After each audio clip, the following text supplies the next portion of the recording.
Pag-usapan pa natin ang pinaplanong Talim Island Bridge kasama si Mobile Journal Merrimon Reyes. Merrimon, gaano ba kahirap marating itong Talim Island? Ilang minuto ang biniyahe mo? Halimbawa, magbabangka ka, ano? Yes, Papunta doon.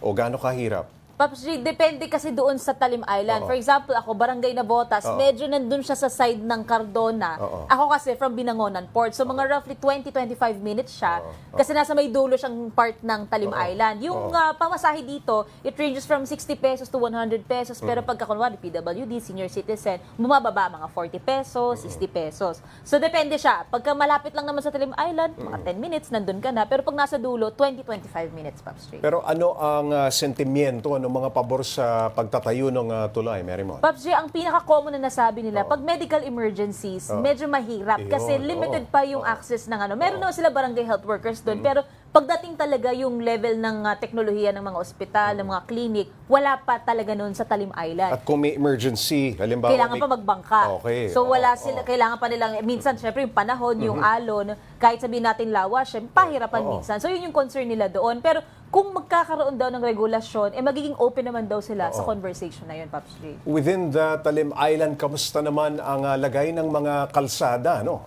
Kasi kung magkakaroon ng tulay, malamang may gustong magtawid dyan ng mga sasakyan. Halimbawa, no? Na may karga na produkto. Halimbawa. Tama, Paps J. Doon sa napuntahan ko part ng Barangay Navotas, ang kasya lang sa niliit ng kalsada nila, motor. Siguro kung tricycle, yung pinakamaliit na tricycle ang pwede mong isuksok doon. Kaya concern nila kung sakali, kakailanganing palakihin yung mga kalsada. So environmental impact daw yung nakikita nila doon.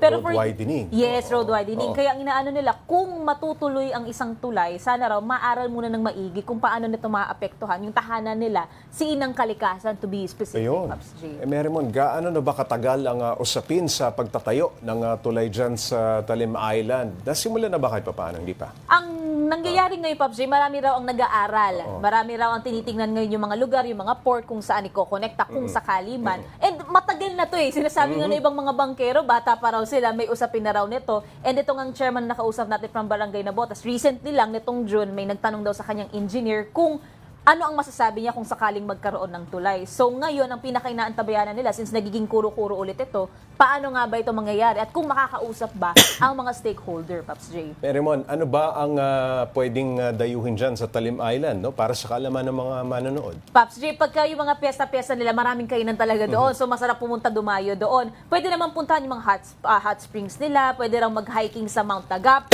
Or at the same time, kung gusto mo lang talaga mag-soul searching or malaman yung buhay mangingisda doon. Kasi ang dami talaga ng palaisdaan doon, Paps J. So yun yung ilan sa mga maaring magawa sa Talim Island and in Laguna de Bay in general. Mura ba ang isda? Mura, Paps J. Kasi nung naglibot ako sa loob, sila mismo nagbibilad na sa araw. Tapos sabi ko, magkano? Ay ma'am, pwede sa'yo, 150 na yung mga kilo-kilo niyan. Bahala na kayo. Maraming salamat, Mobile Journal Merrimon Reyes.